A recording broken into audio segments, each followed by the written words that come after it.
Yesterday I attempted a study of the past century by describing how in Western Europe people joined together in associations, which were related, on the one hand, to their class, and on the other to their occupation, and we saw how these associations had a spiritual background. We even had to go as far as the human astral and capital I beings in order to study the two craft organizations, the Deverants and the Gavots. The essence of these societies, which were more prevalent in Western Europe, where the new civilization was primarily developing, was that people felt themselves to be members of the community with their whole soul being, and that the various secret signs, the symbols, the legends that I've already talked about, even though they were spiritual in nature, all had links to their lives as craftsmen. The descriptions I gave you yesterday of life a century ago don't hold true for life in the more central parts of Europe. This is why it's understandable that George Sand chose these associations as a background to illustrate certain social problems. We could justifiably say that Goethe tried to do something similar with title Wilhelm Meister. He wanted to describe how people are connected to other people, to the spiritual, and to their profession, and how the individual human being develops out of general humanity. Goethe tried to do this in Wilhelm Meister. If they'd been a reality for him as they were for George Sand, he would certainly have chosen such associations as a background. He didn't use them, because in those countries where Goethe was at home by dint of his cultural education, they didn't exist as such.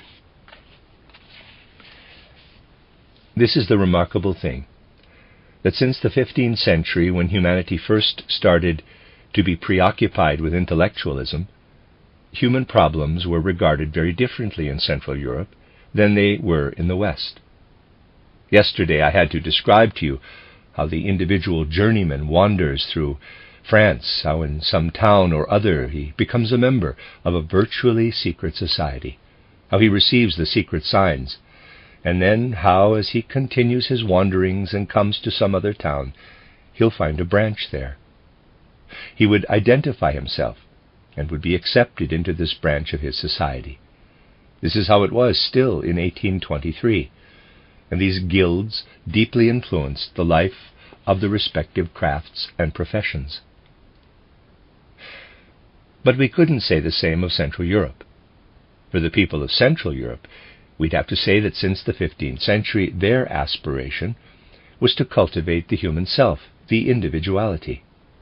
There wasn't such an extensive relationship between the individual person and their craft or their social class as there was in the West. Therefore, people treated their profession as a more external affair.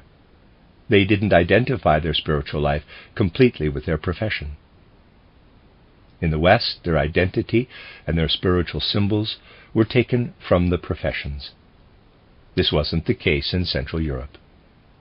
Their spiritual life was separate from professional life, and if you inclined toward the spiritual, then your spiritual life was separate from both your profession and your class.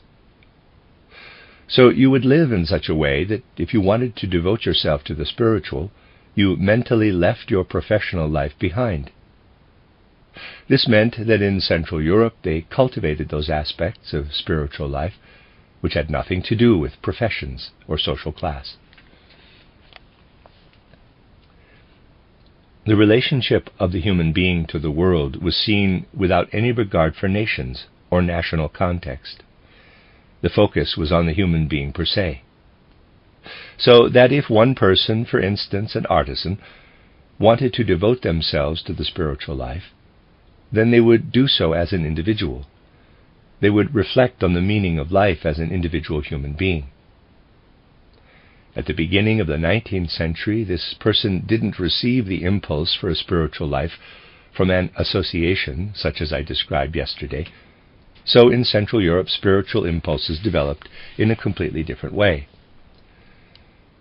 The individual craftsman who felt the need for self-reflection, a contemplator, would discover what was left of that body of knowledge that used to be alchemy. This has nothing to do with class, nationality, or profession. They would also become familiar with what was left of the old astrology. And what they then absorbed of all this, they would consider a valuable and important treasure for their fellow human beings. Then they would wander from place to place. They were always just individuals, no secret signs, just a human being. At first there were strange names for such people. These names emerged in a time when there was a confusion of old and new, and anyone who was a bit different was at first viewed with suspicion, and called, for example, a, quote, knight of the golden spur, close quote. Someone like that had to prove that they had something of importance to say to people before they would respect them. As there were no connections through societies or the like, people who wanted to know who these individuals were had to rely on their own impressions. So if they could gain respect by dint of what they'd learned, then they had a certain influence. And if someone was well known in this way, people would talk about their arrival on a certain day. At first people would find someone like that strange, but after they'd passed through, they would think about what they'd said and would wonder how someone could have so much learning in their head, and it still be the same size as their own. The whole way in which they dealt with spiritual life was different, more on an individual level. So it came about that education in the West became much more universal, because it was connected to the professional and class associations. In Central Europe, however, there developed a great divide between the educated and the mass of the people who were uneducated. This is part of the great tragedy of Central Europe, the deep divide between those who benefited from the old knowledge, be it astrology or alchemy, and who could then delve more deeply into understanding the human condition, and the rest of the population, who were stuck at the level of second-hand ideas, many of them religious. This was the situation Goethe was faced with. He couldn't describe in his novel Wilhelm Meister a situation such as George Sand used in the title The Journeyman Joiner. Goethe had to describe individual people, human individualities, and their relationship to the higher worlds and to the lower worlds. In France, astral activity is shown in the Deverants, and eye activity in the Gavots. This permeated both societies. But in Central Europe, we have to look at how the individual human being relates on the one hand to the heavens, and on the other to the earth.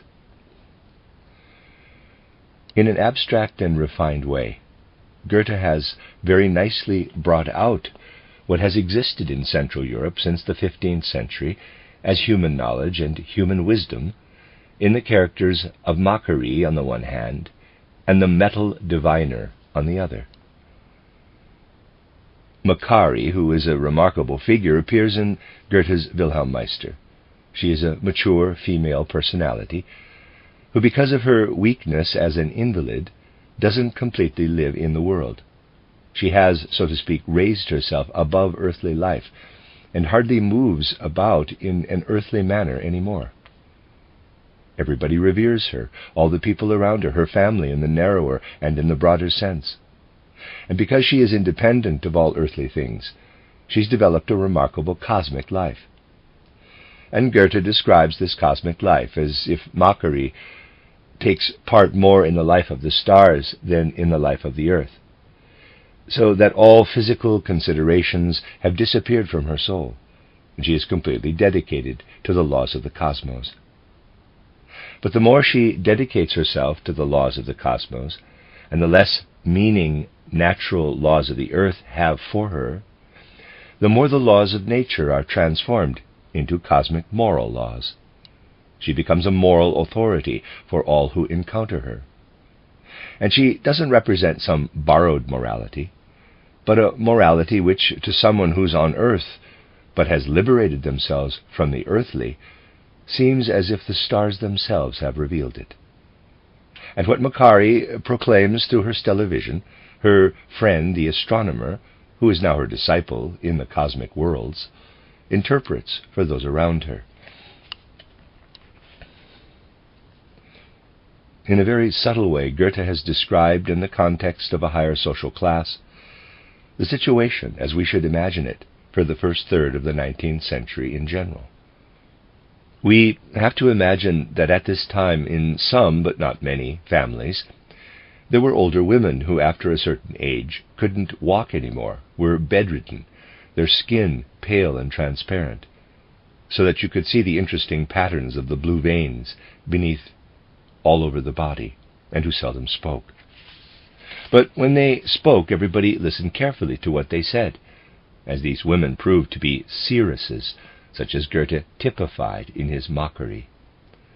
And in the last third of the 19th century, we find many groups of wisdom seekers, where people told each other about the one or other seeress, where they were to be found, what prophecies they had made, and so on.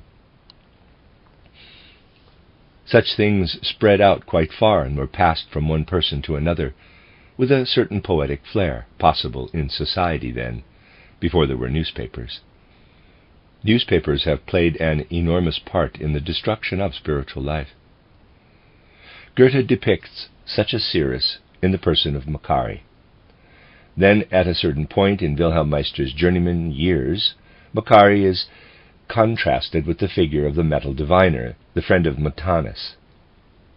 The metal diviner can sense in a similar way what is happening in the depths of the earth. We could say the whole spiritual nature of the earth. She knows the secrets of the earthly metals and how the various metals affect human beings. And Montanus interprets what the metal diviner experiences, just as the astronomer interprets what is revealed through Macari. Thus Goethe juxtaposes the cosmic seeress with the metal diviner, who, because of her special organization, a somewhat pathological organization, can reveal the secrets of the earth. Goethe shows here that he's not looking for what makes people competent and able to carry out their task on earth in those who live in the cosmos, nor in those who live in the interior of the earth. He sees what makes people competent for earthly life there, where a person knows nothing of both faculties, where they work unconsciously, and where there is a kind of balance between them, like the arms of a scale.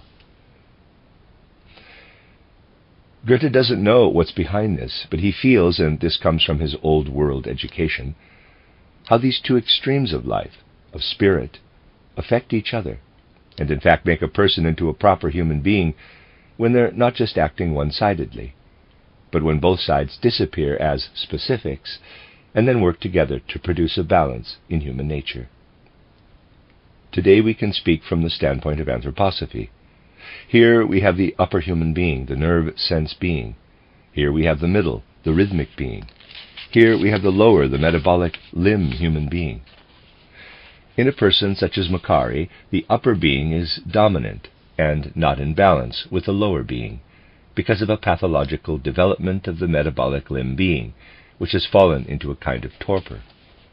This torpor is not fatal, but renders the person unable to move around in earthly space, so that the head dominates, and then this person will become a cosmic seer. If the nerve-sense organization recedes, and the metabolic limb system is highly developed, as with the metal diviner, then this person lives with the earthly, with the forces and properties of the metals and minerals of the earth. And in the middle, human being is the balance. At this point in his social novel, titled Wilhelm Meister's Journeyman Years, Goethe wanted to describe the search for humanity in Central Europe, how the human being is divided into the cosmic on the one hand and the earthly on the other, and how true humanity can be found in the balance between the two. There was much deliberation about the balance between astrology above and alchemy down below. Certain figures stand out, such as Paracelsus or Faust, who traveled from one place to another, astonishing people with their knowledge of these secrets, and that human beings can know so much about themselves. But they were not the only ones. There were little Paracelsuses and little Fausts everywhere, who had smaller spheres of influence. What we still have today in the secrets of dowsing, for example, was then common practice. Incidences such as the following happened more than once. A person with such abilities once arrived in a town and impressed the people with his knowledge of the upper and lower worlds. And after he'd greatly impressed them and they'd begun to believe in his authority, they said to him, quote, "Master, you have to do something important for us. We need a well, and we want you to tell us where we should build the well," close quote. So this person goes around the area with the inhabitants, sometimes stopping at one spot, then going on again, but then stopping at a place and saying, quote, "Here it is, now we have it," close quote, and there they built the well. History doesn't mention things like this, which still went on in the first third of the 19th century, even though they were becoming increasingly rare. But such things are real. Especially among the lower classes, such things were cultivated and constituted their spiritual life. For them, spiritual life was to be found in such events, because they had the innermost urge to understand human life not only symbolically, but on a cosmic level. They weren't much interested in how human beings were related to their class and their profession. At that time they could see all this in their guilds, when they went out with their insignia, when they took part in processions and so on. But this didn't have the deep spiritual meaning that it had in the West.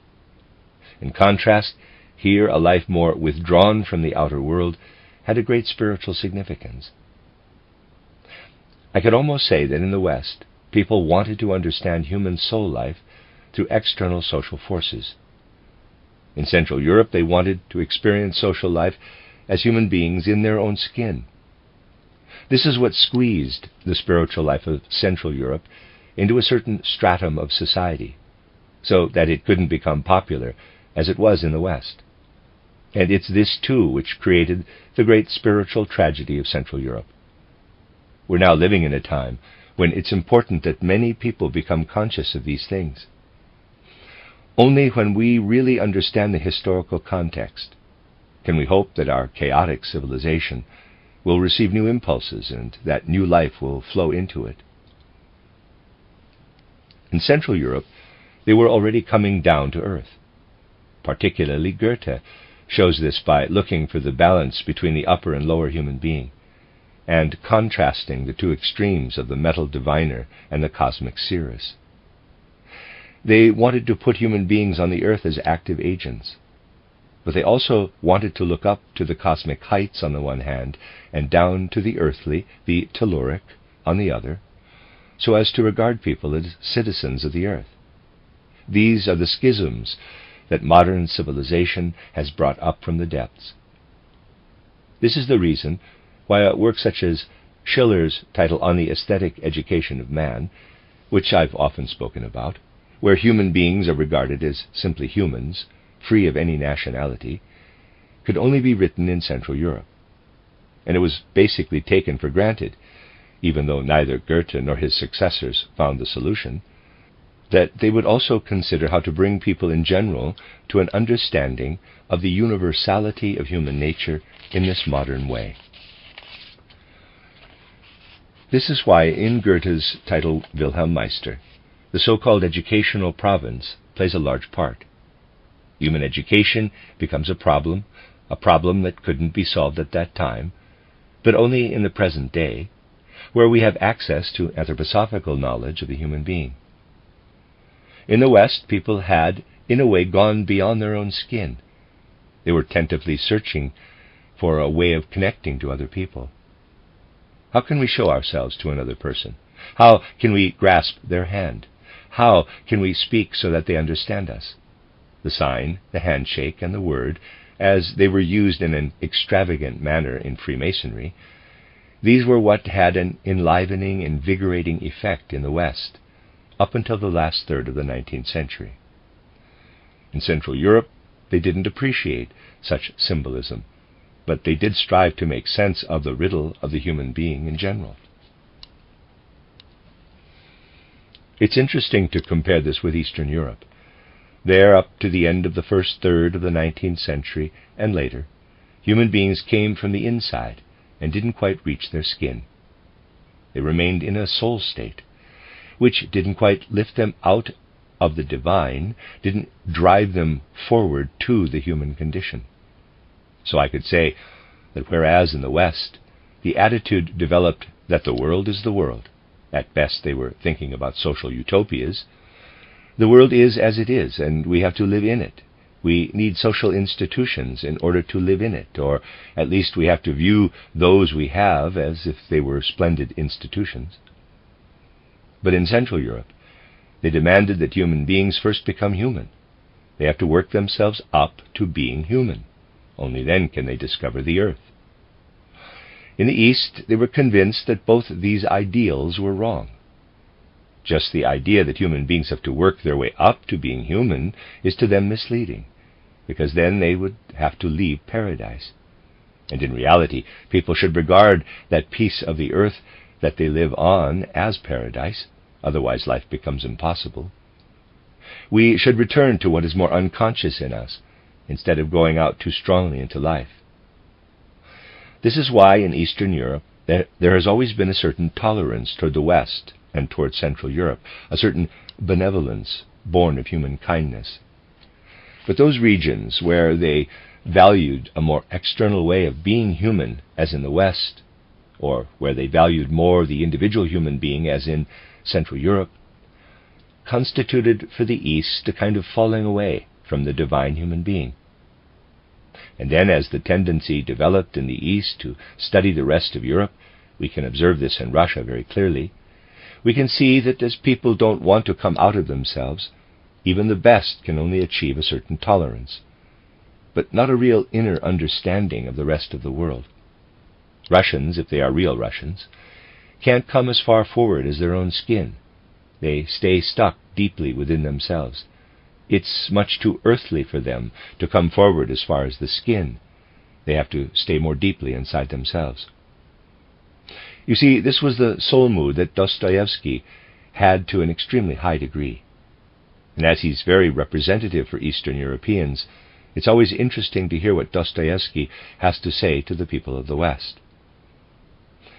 In the latest issue of the journal titled Knowledge and Life, which has just appeared, they have published letters which Dostoevsky wrote to Apollon Maikov in 1868. But if traveling had been as commonplace in the first third of the 19th century, you could just as well have read letters dating back to then. Some of you sitting here today will have to excuse me for reading parts of these letters, but it's Dostoevsky speaking and not me. I'm just interested in letting Dostoevsky speak. Somehow he ended up in Geneva, and now all you Genevans and people from the area have to excuse me for reading parts of a letter he wrote in 1868. Quote, "In Geneva we suffered most from material discomforts and from the cold. If you only knew how stupid, dull-minded, insignificant, and wild these people are. It isn't enough just to visit the place as a tourist.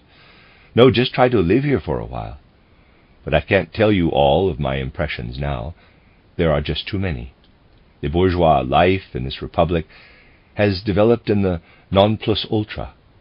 In government, in all of Switzerland, nothing but parties, incessant arguments, pauperism, in everything an appalling mediocrity. The local worker isn't worth a little finger of one of ours. It's ridiculous just to watch and listen to them. Manners are raucous. Oh, if you only knew what people here regard as good or bad. Little education, drunkenness, thievery, fraud, which is even lawful here. They do have some good sides, though, which make them much preferable to the Germans." Close quote, Steiner again. Now, I have to excuse myself to the other side. Continue quote, "In Germany, what astonishes me the most is how stupid people are. They're unbelievably ignorant, immeasurably stupid. Even our Nikolai Nikolaevich Stakov, a man of great intellect, doesn't want to see the truth. He says, quote, 'The Germans are clever. They invented gunpowder. But this was just due to the way they live,' close quote." Steiner again. He means that the fact they invented gunpowder doesn't in any way ameliorate their terrible stupidity. Quote, "In Switzerland there is enough forest. In the mountains there is more forest left than in the other European countries, although it's declining terribly every year. Now imagine this, for 5 months of the year it's terribly cold here, and then there's an awfully cold northeast wind as well. And for 3 months the winter is almost the same as ours. Everybody shivers in the cold, the padded flannel clothes are never taken off, and there are no steam baths here, so you can imagine the dirt they're accustomed to. Nobody has proper winter clothes. Flannel alone isn't enough for such a winter. They wear the same ones as in summer, and they haven't even got the sense to winterproof their apartments. What difference does an open fireplace with coal or wood make, even if you heat all day? Heating all day costs 2 francs a day, and so much forest is destroyed unnecessarily, because we don't even get warm. What do you think? If they just had double glazing, then we could at least live with the fireplaces without even installing ovens. And we would save the woods. In 25 years there'll be no forest left at all. They really live like savages. But they can certainly put up with a lot. In my room, when it's permanently heated, it's plus 5 degrees Celsius. I was sitting there in my coat, money was supposed to arrive, I had to pawn some valuables, and all the while thinking about the plot of my novel. Is that a good life? It said this year in Florence it went down to minus 10 degrees. In Montpelier it was minus 15. Here in Geneva it only went down to minus 8 degrees, but it's all the same when the water in your room freezes. I just moved, and now I have nice rooms. One of them is always cold, but the other is warm, about plus 10 or plus 11 degrees Celsius, and so I can go on living." Close quote. Steiner again. And so he goes on. So you see, the Central and Western Europeans don't get off lightly in the portrayals of this most excellent of Russians. And we have to ascribe this to the fact that they don't have the possibility of going out even as far as their skin. There is this closed system, which can't harmonize with the environment, but demands that everything else adapts to it. From the perspective of the history of the time, it's very interesting to read these letters, which have just been published. That's why I chose them, and not those from the first third of the 19th century, for our study of the century, because in Russia these themes only emerged later, although they were always present below the surface. In this case, we can characterize the time 100 years ago by looking at the facts of a later time. And we even find things we'd be very surprised at in the West. Now, if you want to compare descriptions by Western or Central Europeans, you will find the following passage from a letter from the same date, 1 March 1868, interesting. We can see how people can view the world from various points of view. Quote, "As for our courts, having read much, I've formed the following opinion about them, the moral being of our judges," close quote, meaning those in Russia. Quote, "And above all of our juries is infinitely higher than in Europe. They regard criminals as Christians. Even the Russian traitors who live abroad will admit to this. But one thing seems unresolved. I think that in this humanitarian relationship with criminals there is a certain liberality, learned from and dependent on books. You can sometimes see this. By the way, being so far from home, I could be wrong. However, in this respect, our essential nature is infinitely more elevated than that of the European." Close quote, Steiner again. Here you see that his views on the courts are given from a different perspective than you would usually hear in Western Europe. I'd like to emphasize 2 points from the lectures yesterday and today. Firstly, it's absurd to believe that we can use present-day standards to judge the conditions of even as recently as a century ago. We have to respond with care to the circumstances of the past, if we want to develop an opinion that does justice to them. But even with regard to our contemporaries, we have to find a certain generosity in our opinions of them. This is what we have to find nowadays, a way of disregarding the national point of view and discovering that of the citizen of the earth. But this can only develop out of a deeper knowledge of humanity. The world couldn't achieve this deeper knowledge before the advent of Anthroposophy. And we could say that if we really study what was happening in Europe a century ago, we can see that there is a longing for this deeper knowledge of humanity. But with what they knew at the time about nature, it wasn't possible to achieve this deeper knowledge in the modern sense. Then natural science overwhelmed everything in the second half of the 19th century. And now we have to search for what the best minds in Europe longed for and which was submerged for a while. So that now we must search for it again with a higher spiritual knowledge. Only this will give humanity the strength which can lead to the rise of civilization out of its decline. It's really grim that so little history, so little geography is cultivated in the sense mentioned above, that things have become so bound to outward appearances. The important thing is that we look for the spiritual in history and in a geographical sense all over the earth. Especially history and geography have to go through a metamorphosis in a spiritual sense. This is exactly what Goethe's educational province, in quotes, in his novel Wilhelm Meister, did not yet have, even though the longing for it was there in his characters. And so much of the longings of that time are now erupting in our own times. Humanity has to wake up to what was once dreamt of with such yearning, so that the dreams of that time can now become reality through the power of spiritual knowledge. Humanity needs this reality for the future of civilization.